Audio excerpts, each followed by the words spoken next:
کہ اس وقت ملک میں نام نہاد احتساب دراصل حکومت کا انتقامی سیاسی ایجنڈا ہے، جس کو پورا کرنے کے لیے اس نے نیب کو جھونکا ہوا ہے۔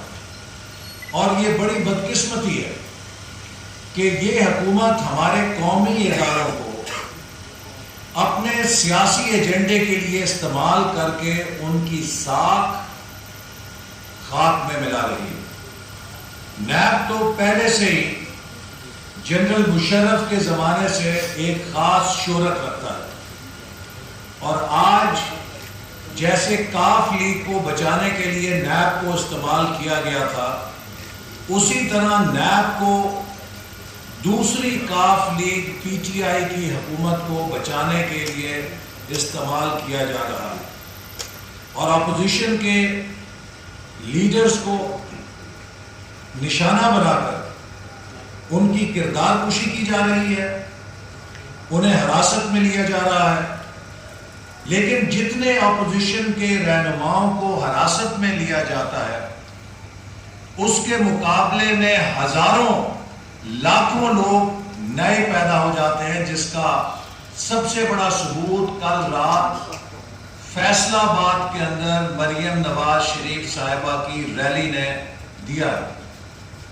اور مجھے افسوس سے کہنا پڑتا ہے کہ حکومت نے بدترین ریاستی سینسرشپ استعمال کرتے ہوئے اپوزیشن کی اس ریلی کا بلیک آؤٹ کیا ہے۔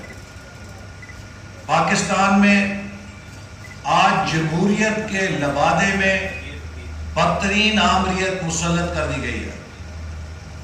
پاکستان کے عوام نے آمریت کو کبھی قبول نہیں کیا، اس کے لیے جانیں بھی قربان کی ہیں، گرفتاریاں بھی دی ہیں، لیکن اپنی آزادیوں کو کمپرومائز نہیں کرنے دیا۔ ہم پاکستان کے عوام کے بنیادی حقوق کو کسی کو سلب نہیں کرنے دیں گے۔ Freedom of association, freedom of expression